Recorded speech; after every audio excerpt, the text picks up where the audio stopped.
Pauta de Análisis. 8:34 de la mañana. Esto es Pauta de Análisis. Bueno, varias cosas y temas por analizar y lo tenemos ya conectado a través de Zoom a nuestro querido Cristóbal Belolio, académico de la Universidad Adolfo Ibáñez y panelista de jueves aquí en Pauta de Análisis. Muy buenos días, señor Belolio, ¿cómo le va? ¿Qué tal, Claudia? ¿Qué tal, Gerardo? Hola, Cristóbal. Hoy podemos decir que fuiste en la inauguración de un año académico, porque está complicada las cosas la inauguración de año académico.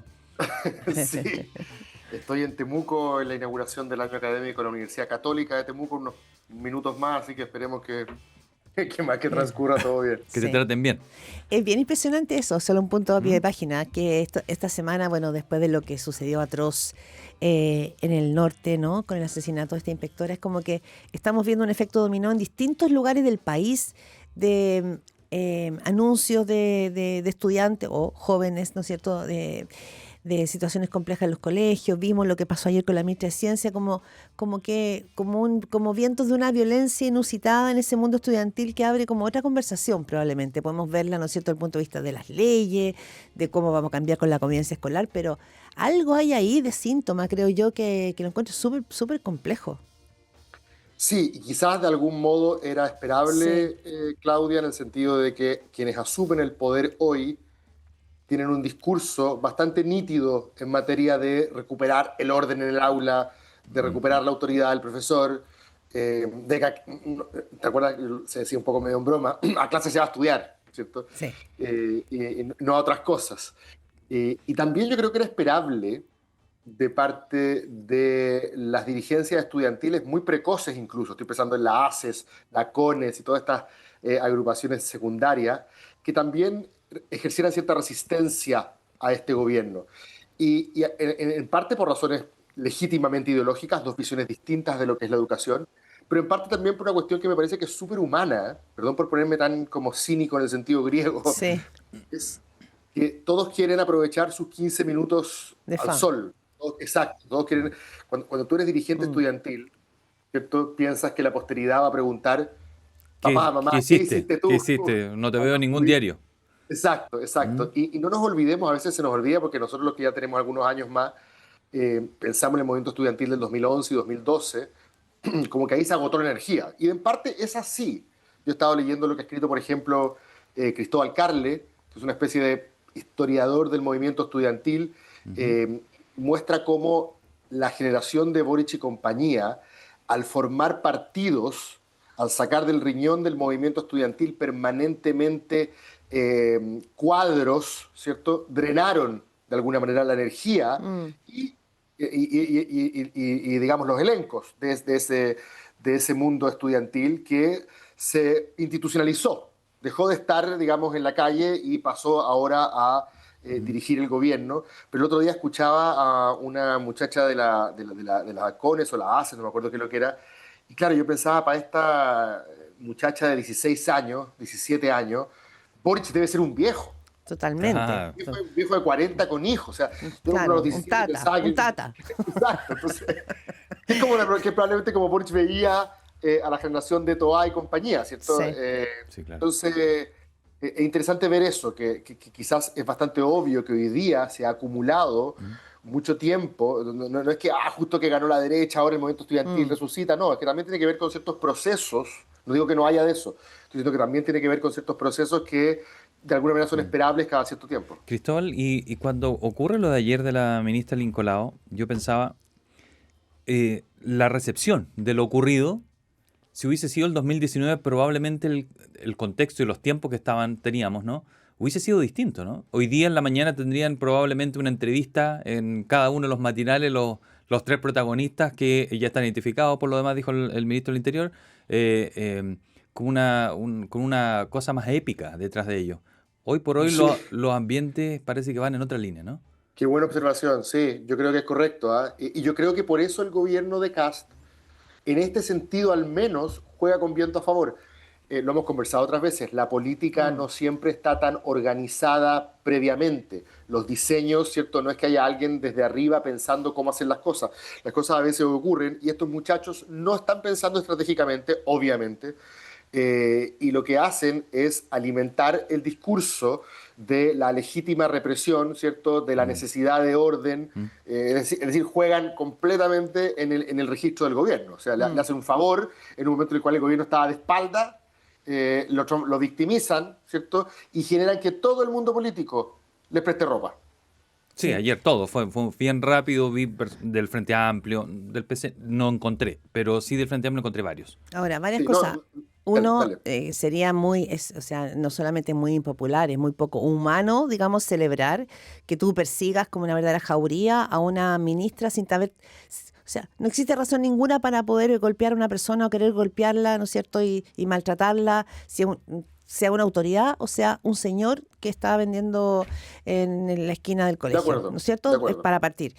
Pero sí creo que a diferencia de otros momentos, lo que quizá en el 2011, 2012, que tú recuerdas el movimiento estudiantil, lo que tuvo esa generación es que salió a la calle a marchar con carteles que hacían sentido a los abuelos, a los tíos, a los profesores. O sea, había un movimiento social más allá del movimiento estudiantil. Lograron liderar un algo en la ciudadanía respecto de demandas que tenían que ver, bueno, fin al lucro, CAE, lo que sea, pero había algo que vinculaba al cotidiano de la ciudadanía. Hoy día no hay un petitorio, no hay un cambio que se esté empujando desde allí. Se están viendo como estos actos de violencia, nada más, ¿o no? Sí, yo estoy completamente de acuerdo. Los movimientos sociales son exitosos cuando se granjean la simpatía de la opinión pública. Y lo suma, claro. El 2006, para ir un poquito más atrás, Mm. ¿cierto? Cuando aparecieron los pingüinos, ¿se acuerdan? La gente pasaba hasta la vieja más empingorotada en su auto, tocaba en el Outback, pip, pip, pip, pip, pip, ¿cierto? Como que la imagen que tengo de verdad de los Sí. Outback, pero, como diciendo, estoy con ustedes, ¿cierto? El 2011, 2012, ¿para qué hablar? Y ya el 2019 es, como dice un académico experto en populismo, si hay un fenómeno que encajó como un guante en la definición de populismo de Laclau, en esta idea de conectar distintas demandas heterogéneas, pero que tienen un villano común, que es la élite, fue el estallido social, ¿cierto? Ahí estaban los estudiantes, estaban las feministas, estaban los que reivindicaban los derechos de los pueblos originarios, estaban los que reivindicaban la diversidad sexual, estaban los que no querían pagar más TAC, estaban los que... O Todo Claro. sea, mezclado, un todos los grupos que menjunje de tenían... cosas. Exacto, porque todos tenían un dolor, que puede ser un dolor, para ponerlo en términos de la izquierda, un dolor de distribución o de reconocimiento, y un villano común, ¿cierto? Y ahí se articula ese pueblo, ¿Mm? ¿cierto? Casi esa divinidad política que aparece en el estallido. En cambio ahora, como bien dice Claudia, me parece que lo que estamos viendo es un movimiento estudiantil que parte de la peor manera posible, desde el punto de vista de que parte granjeándose en vez de la simpatía, la enemistad de Claro. todo el mundo, porque la gente dice ya creo que de esto, si hay algo en lo cual elegimos acá, si hay algo en lo cual estamos con Cast, es en esto, esta especie de encarnación del nuevo sentido común, como le llaman.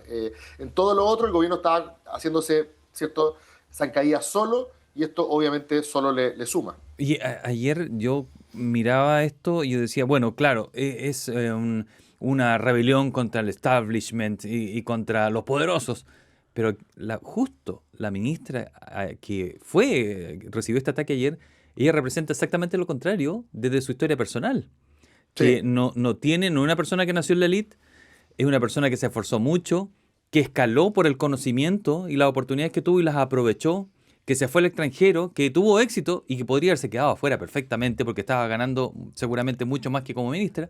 Pero ella dijo, yo quiero devolverle a Chile lo que Chile me dio cuando me permitió estudiar en la Universidad de La Serena. Entonces no sé si fue el personaje indicado, además del acto mismo, para poder hacer esto. sí, claro, y la justificación además fue como, no, si hablamos con ella, Mm. ella nos dio un espacio para Y discutir, por eso pero la no quedamos encerramos. conformes, La claro. encerramos 2 horas por lo mismo.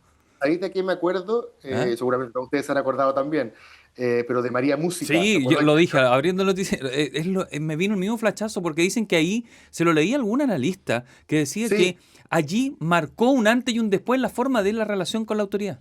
sí, hay que darle una vuelta a eso. ¿Ah? No creo que haya sido quizás tan así, digamos, pero fue interesante que en ese minuto también hubo gente que empatizó con el agresor en este caso, porque se Claro, consideró claro. que ahí había un gesto de rebelión Mm. Sí. justificada frente a una élite insensible que no te escucha.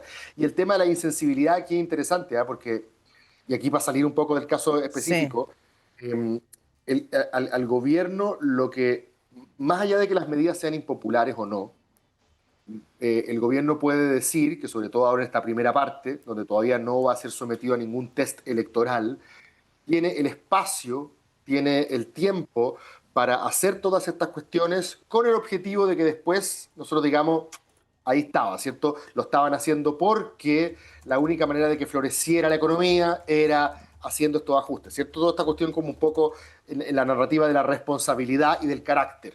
Yo creo que fíjate que si Kass sigue en la línea de la responsabilidad y el carácter, aunque algunas cosas hoy día no se vean bien por la opinión pública, puede que envejezcan mejor. Mm. Por ejemplo, siempre nos gusta hacer estas comparaciones en lo que fue el comienzo de Bachelet 1, que al principio el ministro Velasco, también de manera impopular para su propia coalición, ahorró en tiempos de vacas gordas para cuando llegó el momento gastar en tiempos de vacas flacas y la gente terminó por decir, mira, mira, o sea, el manejo económico del gobierno, a pesar de que en un minuto lo criticamos por ser muy amarrete, terminó siendo el Mm. correcto. No estoy dando Sí. idea, estoy diciendo simplemente que la narrativa de carácter y responsabilidad puede dar frutos a la larga. Lo que es complicado es mantener eso si es que la gente te percibe indolente. Mm. Sí, Mató a Piñera en 2019 fue esta percepción de indolencia. Si le sumáis el medidor, el medidor eléctrico, ¿te acordáis? Si le sumáis las flores, si le sumáis el levántese más temprano, si le sumáis los consultorios y la vida social. O sea, fue una serie de cuestiones que generaron una percepción de indolencia. Yo creo que ahí va a tener que hacer un ajuste el o gobierno. sea, lo que se llama empatía, digamos, el despliegue Sí, de empatía, sí, de entender lo que está viviendo el otro, ¿no? De recoger esa emoción. correcto. Ahora, Franco Parisi ha reaparecido en estos días, y también el Partido de la Gente, pero Franco Parisi ha reaparecido y ha marcado puntos bien relevantes respecto del gobierno. Ha sido muy crítico, dice que este es un golpe fuerte de la clase media, que en Chile no se pueden hacer estos ajustes a lo Milei porque Chile es muy distinto de la Argentina. Es decir, cuando tú me hablas de Bachelet uno fue el caso, ¿no? Ese ajuste. ¿Será más parecido a eso o será más parecido al ajuste que hace Javier Milei en la Argentina con estas leyes ómnibus, muy parecido, ¿no? A esta mega reforma?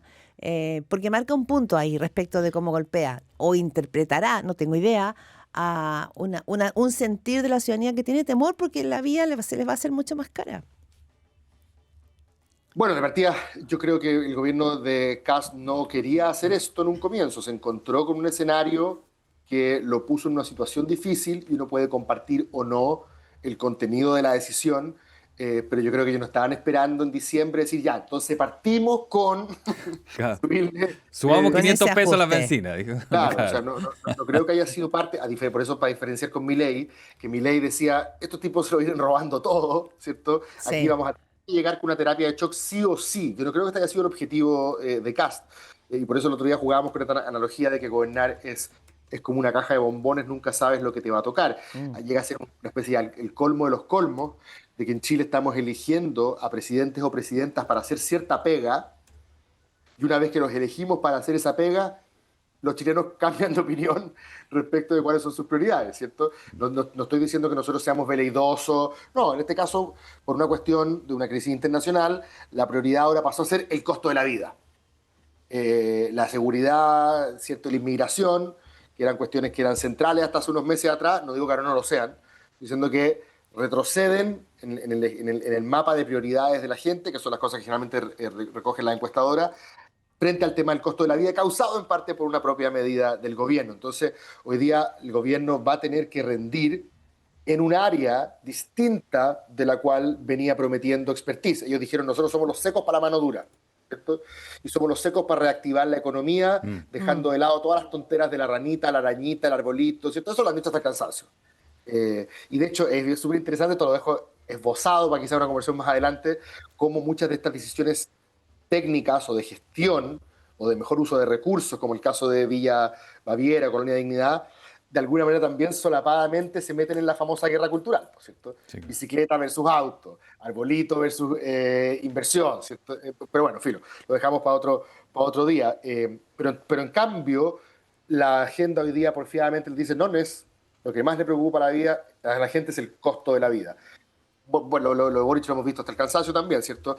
Su generación llegó al poder hablando de derechos sociales y feminismo y tuvo que gobernar en torno a seguridad ciudadana y inflación. Oye, si vamos a Aquí, hablar de esos dos áreas, Cristóbal, que es seguridad y economía, es como dedícate para lo que te eligieron o por qué te eligieron, y es lo donde se supone que tendrías que lucirte, ¿no?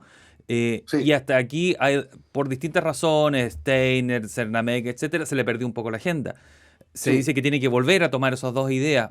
Se va a ver la próxima semana probablemente el proyecto de reconstrucción nacional, que es, entonces se juega mucho allí, porque ese es un simbolismo de lo económico, de la permisología, etcétera. Es decir, tiene que ponerle mucho tesón el gobierno para sacar ese proyecto. Por supuesto, y por eso partimos hablando, Gerardo, yo creo que esto de lo que pasó en la Universidad Austral también rinde en el eje de seguridad, Ah, de alguna sí, manera, en el claro. eje más de reivindicación de la autoridad tradicional, ¿cierto?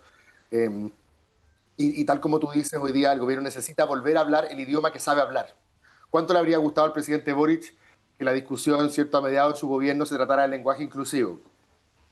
O sea, o sea, a uno le gusta hablar los Cierto. idiomas que conoce bien, ¿cierto? Obvio, obvio. Y desde ese punto de vista me parece que el gran desafío del gobierno es comenzar a hablar en un idioma que quizás no estaba necesariamente Mm, preparado para desplegar. El caso de las relaciones internacionales me parece que también es un súper buen ejemplo.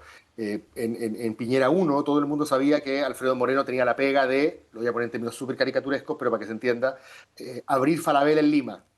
Por ponerte Ujú. eh, me Negocios. parece que, claro, exacto. Y me parece que Francisco Pérez Maquena está designado en un espíritu similar. Y sin embargo se ha tenido que enfrentar a una ensalada geopolítica, a toda una narrativa del nuevo orden global, ¿cierto? En la cual Chile mira de afuera esto, medio perplejo. Y le ha resultado complejo, le ha resultado difícil porque, insisto, no es un idioma, no es un repertorio que tú domines muy bien. Entonces vamos a ver cómo el gobierno se enfrenta a un escenario distinto del que había previsto y las descoordinaciones, las desprolijidades, todas esas cuestiones yo creo que yo las desdramatizo un poco, ¿ah? ya. Sí, pues estamos ¿Sí? además a ¿No te dos parecen tan graves? días de cumplir un mes Estamos y empezando. claro. Ahora, sí, y por ejemplo, tú desestimas las críticas que han habido desde la vocería, a propósito de lo que tú dices de la empatía, de poder comunicar para conectar y enganchar con otro, o el caso de seguridad de la ministra Trinidad Steiner, que desde que llegó se la ha pasado dando explicaciones por el caso de la salida de la subdirectora de la PDI. Yo creo que todo esto, a ver, voy a distinguir dos cosas. Sí, En un sentido voy a ser indulgente y en otro sentido no. ya.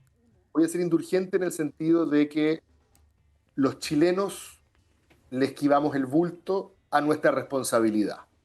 Sabíamos, se nos dijo en todos los tonos que si se trataba de elencos con experiencia, no era necesariamente CAS la derecha que había que escoger. Lo discutimos nosotros en nuestro espacio también largamente. ¿Dónde estaba la experiencia? ¿Dónde estaba el tonelaje técnico? Matei, ¿Dónde estaba en el ese manejo? tiempo. Ahí, claro, Matei, ¿cierto? claro. Elegimos, me van a perdonar la expresión, ¿cierto? De la misma manera como el mundo republicano se burlaba de la poca experiencia del mundo frente amplista, que se encontró con el pastel de gobernar de alguna manera sin pedirlo ni buscarlo, porque se encontró antes de su tiempo. Como decía Peña, Boric fue un presidente a destiempo. Estos cabros estaban esperando gobernar a 8 años plazo y de repente, por el colapso del sistema de partido en el estallido social, se encontraron gobernando a los 35. Y es una cosa que es interesante, ¿ah? El problema de gobernar a los 35 no es solo que tu generación no tenga experiencia, es que tienes que relacionarte con ecosistemas en el empresariado, en los medios de comunicación, en el mundo académico, en el mundo social, cuyo promedio de dirigencia es de 60 años. Entonces, ¿a quién conoces? ¿A quién llamas? ¿A quién en la Corte Suprema? Mm, ¿A quién director del diario? Mm. ¿A qué rector? ¿Cierto? Cuando Andrés Chadwick llega a la vocería de Piñera, el gallo agarra el teléfono, llama al presidente de la Corte de Apelaciones con nombre y apellido, ¿cierto? Y le pregunta cómo está la Martita. ¿Cierto? O Mm. sea, son mundos que se conocen y tienen redes Bien. humanas afiatadas. En el caso del Frente Amplio no las tenía. Elegimos a republicanos sabiendo que no tenía esta experiencia. bien. Entonces, primera cosa, la culpa también hay que mirarla para acá. Lo segundo que sí me parece más complejo y que también lo podemos ir como esas listas que hacía Melnik, que en paz descanse, que hacía esas listas como de cuestiones que hay que tener en En vista. perspectiva. Sí. Y me parece que puede ser complejo a propósito de gente que dijo, yo le saqué la sal, pero hay gente que lo dijo, como Brunner, Peña y otros, que este era un gobierno iliberal que podía afectar la democracia. Yo digo, hay cosas a las que hay que tener ojo.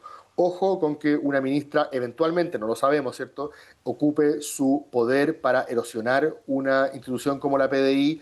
Ojo con sacar a un tipo que te está investigando en materia en la Superintendencia de Educación porque viene por ti y por eso hay que sacarlo. Ojo con que la Contralora te tiró las orejas y tú movilizas, Bien, ¿cierto?, el ecosistema para ir por la Contraloría. O sea, esas cuestiones sí yo creo que son mucho más sensibles y hay que ir teniendo ojo. perfecto. Bien. Cristóbal, te mandamos un abrazo, ¿eh? Que Cristóbal salga todo bien allá. Belolio, académico de la Universidad Adolfo Ibáñez y panelista aquí en Radio Pauta los días jueves. Que Hasta tenga un la buen próxima día. semana. Nos vemos. Chau. Bien. Chao.